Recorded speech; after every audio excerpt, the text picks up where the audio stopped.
Before I begin my review, let me just say something that's very important to me. Standards. We need to have standards.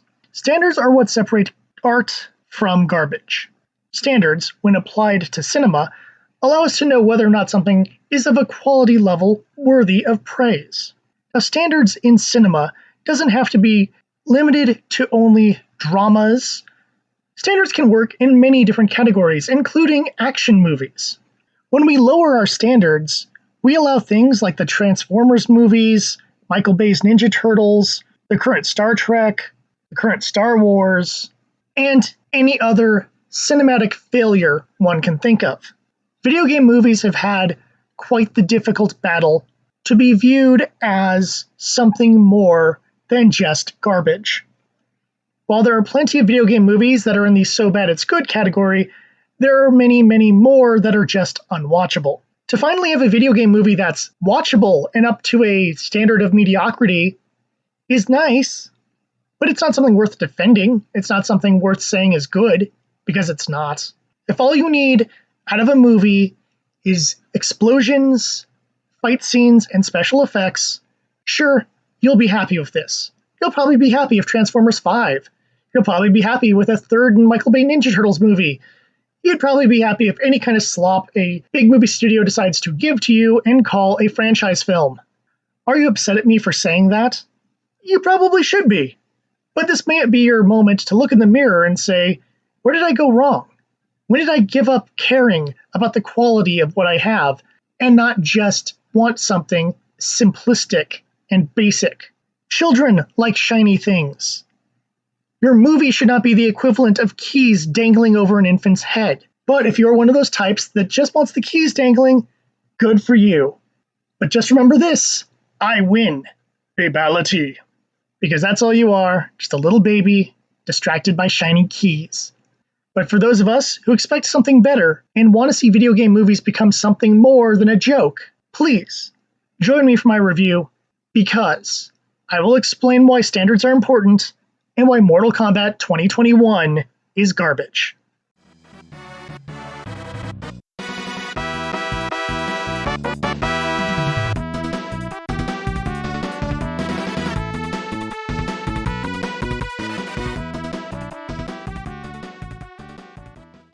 Begin my review where I always begin, with the story. Don't worry, I'm keeping the spoilers to a minimum as this movie is still relatively recent. However, that doesn't mean much, as there isn't much story here to begin with. We have a very strong opening featuring the Lin Kuei attack on the Shirai Ryu. The climax of this scene, of course, is where Hanzo gets to fight against Sub-Zero and unfortunately loses. This will lead to him becoming Scorpion at the end of the film. Spoilers, Scorpion's a revenant. However, the scene doesn't end until Raiden goes and takes a last remaining baby out of the village.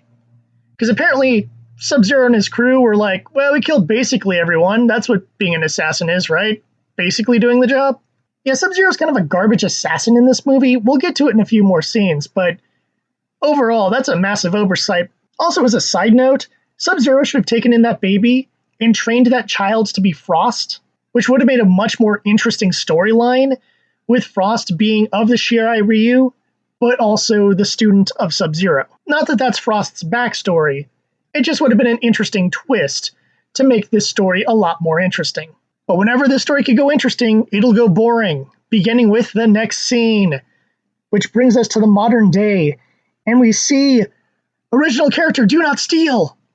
I mean, Cole. And Cole ends up going into the MMA ring, kind of getting the snot beat out of him, which doesn't really work well for a main character. Last thing you want is a main character who gets his ass kicked all the time, and Cole really isn't that good of a fighter.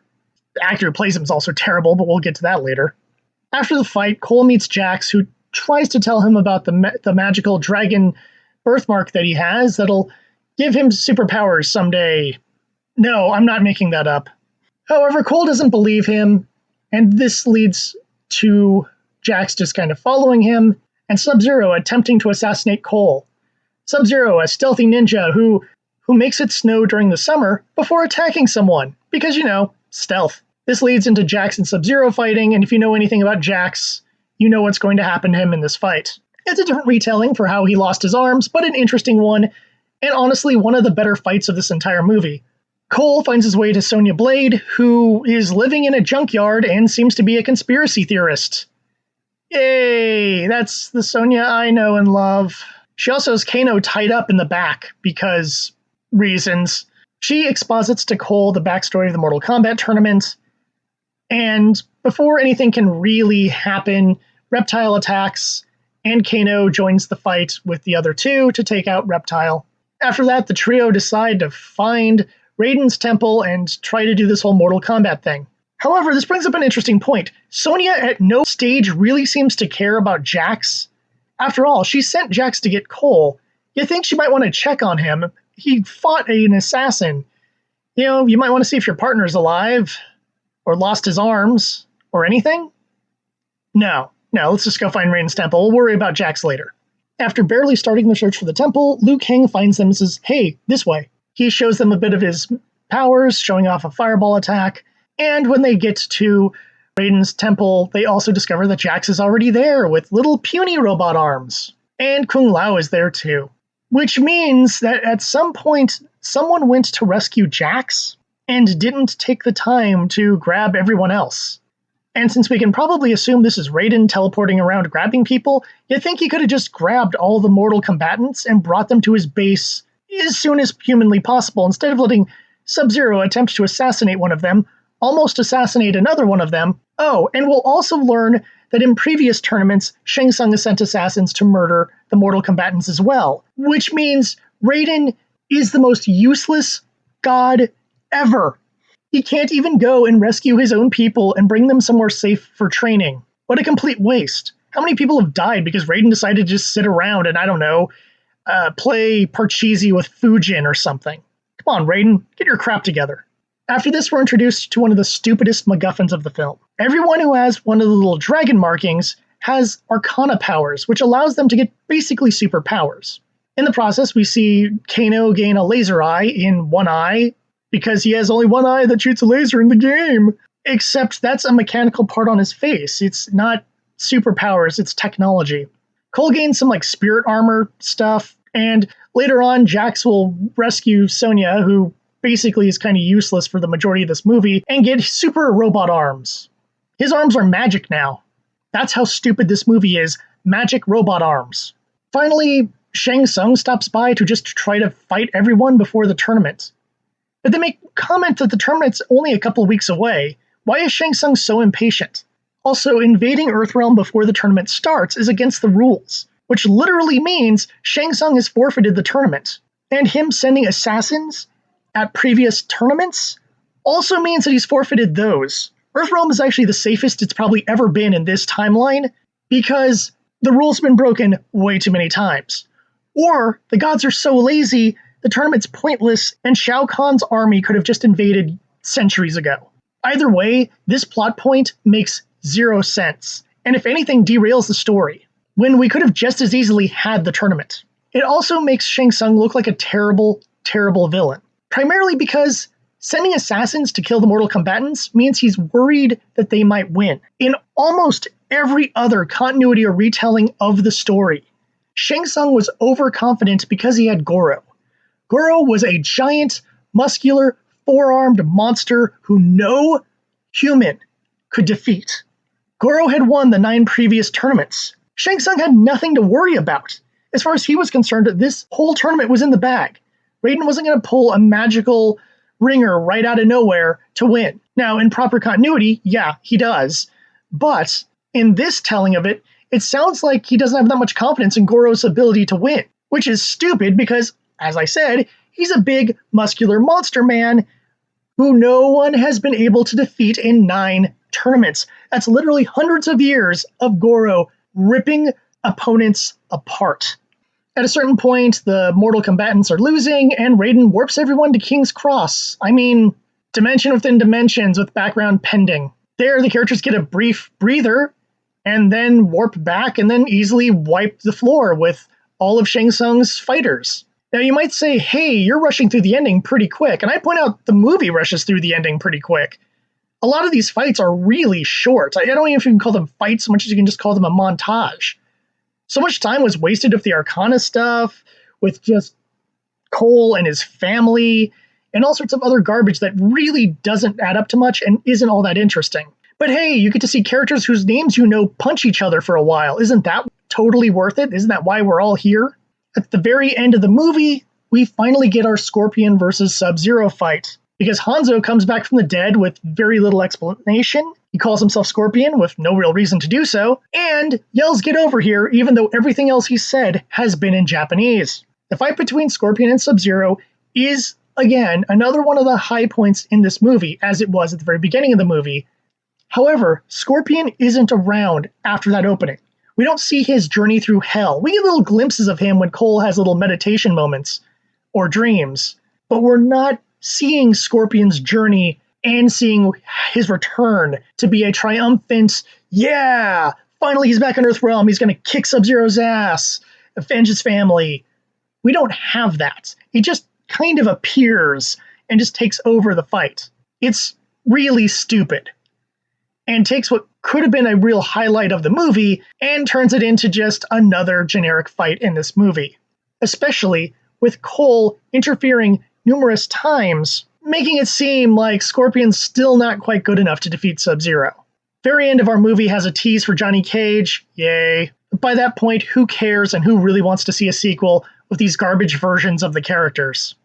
Speaking of which, we got a lot of characters in this movie. I may have a lot of complaints, but one of the things I won't complain about is the sheer amount of characters on the roster.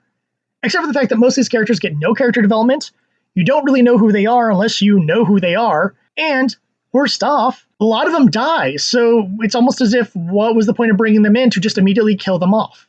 Hanzo/Scorpion, probably one of the better characters in this. You get his backstory, you get his big finale fight, it just would have been nice to see more of him as he travels through hell. Sub-Zero is basically evil for no good reason, though that does kind of follow with the original Sub-Zero, he was kind of a jerk.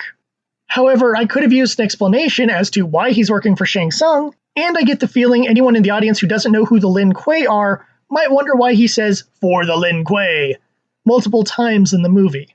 Cole is our original character, Do Not Steal. He is played by an actor who cannot act, and is given fight scenes wherein he looks like he can't fight either. He is useless, and in a world that has literally 50 plus characters, there is no reason to even have him. If you wanted to put in someone who could be a in-over-their-head character, that easily could have been Sonya, that easily could have been Stryker, that easily could have been Johnny Cage. There's plenty of characters you could put in for this point-of-view character instead of creating a new one who's just outright terrible. And you at least could have gotten an actor who could act. I mean, if they have to carry the movie and be like the emotional heart of the movie, having the ability to act is really helpful when doing that. Jax, I could have used more Jax. Honestly, he's one of the better characters in the movie, and even though his mechanical arms are magical now, he was still fun, had some good one-liners, and looked pretty good in his fights. Sonya was a waste. Eliminating her rivalry with Kano and making it more just about Kano's a jerk, rather than the death of her partner, was a huge loss for this character. Making her seem like she's inept because she keeps getting beaten in fights doesn't help either.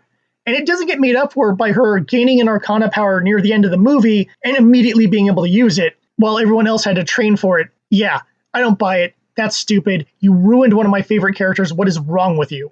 Kano is our comedy relief. He gets some good one-liners. The actor's pretty decent. It just doesn't feel like Kano. He doesn't feel as murderous. He really needed to be a more murdery Kano. Though he does have the knives, he does have the look, and overall I have no real complaints about Kano. It's just odd thinking of Kano as the comedy relief. Liu Kang barely has a personality. He's just kind of a teacher to the rest of the team, which is a huge detriment to that character because he's the hero of Mortal Kombat. He's the winner of the first 3 games. I can't even with that. Why would you take essentially the star of Mortal Kombat and relegate him to a background character? Speaking of which, Kung Lao is also kind of in that same category. While he was never as important to the overall Mortal Kombat mythos as Liu Kang, he's still important to the story. Yeah, he has his hat. Yeah, he uses some of his signature moves.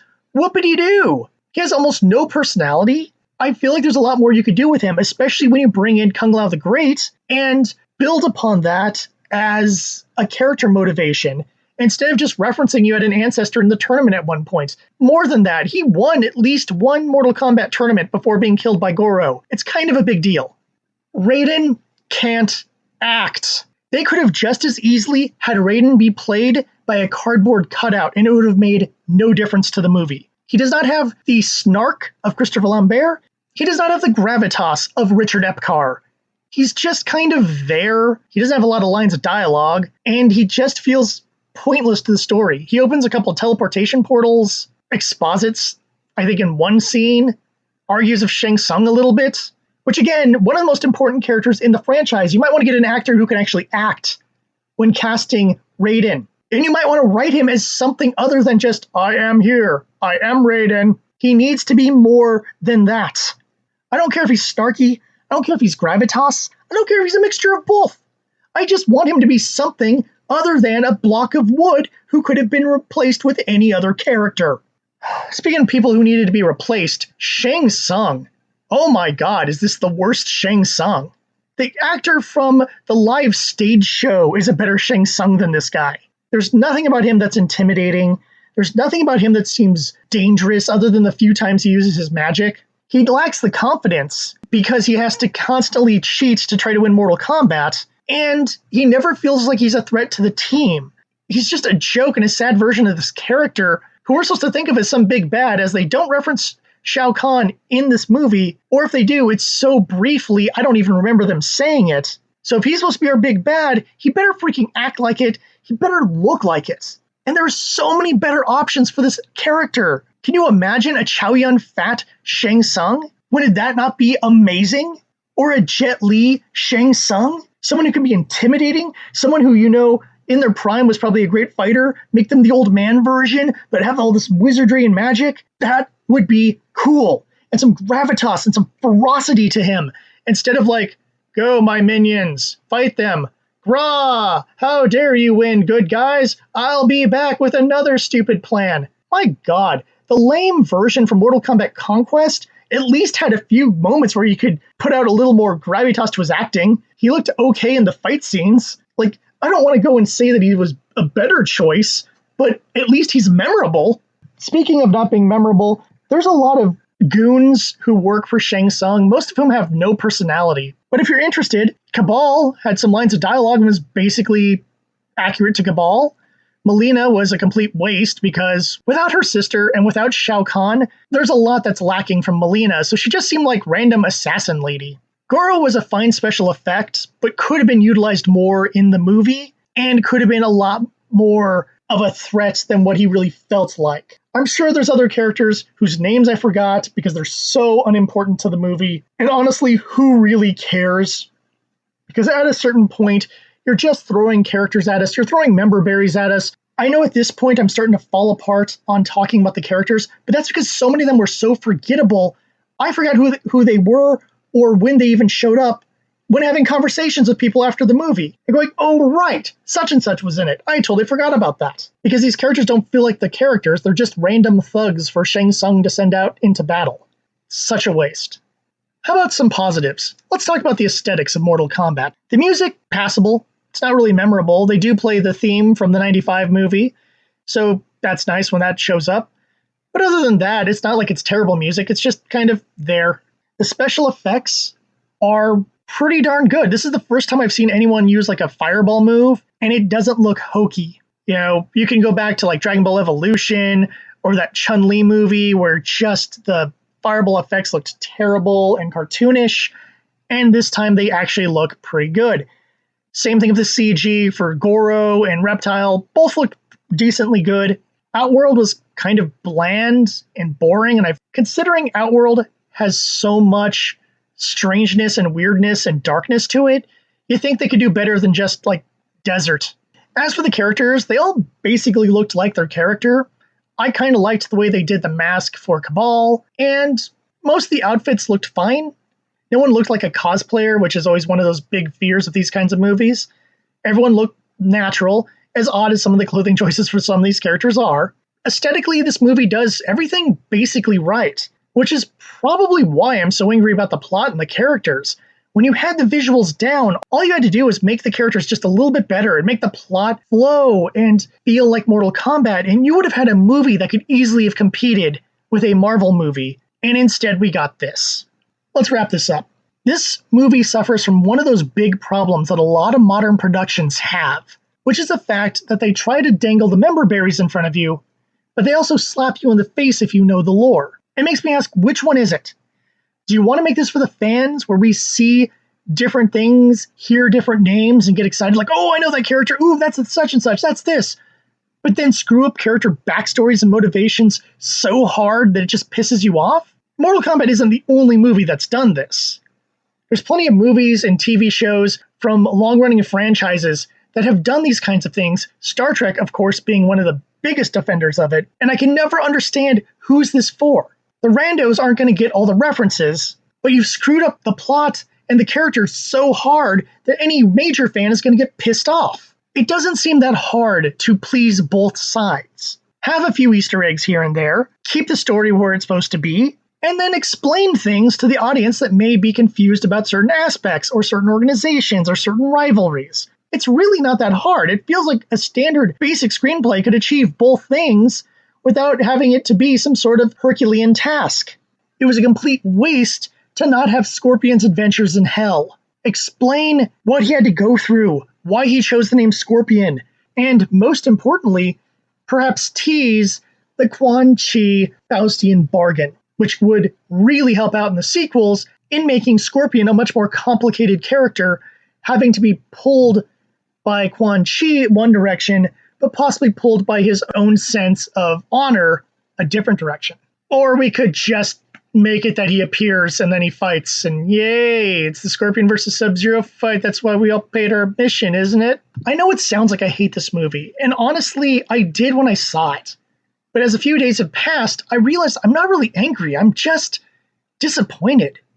What I got angry about more was all the excuses people made for this movie, wanting it to be good and saying, well, I mean, it's just people fighting. That's all it needs to be. No, it doesn't. Does a superhero movie just need to be people fighting? Does a Transformers movie just need to be robots fighting? Isn't there a bit more that we expect from our franchises, especially long-running franchises that are nostalgic to many, many people? We should be upset about this, because this was just on the edge of glory. I can't be the only one who wants to see video game movies being looked at the way people look at Marvel movies or DC movies or any other big franchise movie. We should want that. Video game movies need to cease being a joke. But if you're going to make these kind of amateurish mistakes, how is anyone supposed to view it as anything other than a joke? That having something up to the quality standards of the DCEU, of the MCU, hell, of even a Star Wars. Okay, maybe not a Star Wars. We want actual quality and standards. Having it up there as a blockbuster that brings in the normies as well as the longtime fans. They didn't go and change a bunch of major things in Iron Man 1. They didn't change a whole bunch of stuff about Thor. They didn't change a whole bunch of stuff about Captain America. None of that was done. They kept things as close as they could, considering the fact that a lot of these characters were created in the mid-20th century. And times obviously changed. But everyone's motivations, behaviors, all felt accurate to the character. Bad guys felt accurate to the bad guys. And oftentimes had some motivation other than, grah, fight! This could have been so much better. And instead, it's a mess of a storyline, it screws with lore, most of the characters are pointless or poorly acted, and while it does have a few good fight scenes and some great special effects, that doesn't make up for everything else. I'm not a baby who sees jingly keys and thinks, yay! I'm a person who wants a good story, good characters, and would love to see this universe get expanded in a really amazing MCU-style way. But that's not what we got. What we got was jingly keys. If you want a better version of this story, I would highly recommend the animated movie Mortal Kombat: Scorpion's Revenge. It's also on HBO Max. So even if you have seen this movie, go check out the animated movie. It's significantly better. Some great acting on the parts of the characters, some great action, and it follows the storyline pretty damn close. Whether you like the movie or hate the movie, I think we can all agree that we want video game movies to be better, to be held to a higher standard, and to be the next big thing. Because by now, video game movies deserve to be taken seriously. Thank you for watching. Please like and subscribe. And whether or not you liked this video, share it around. See what other people think. You might be surprised how many people agree with me. Until next time, I'll see you at the tavern.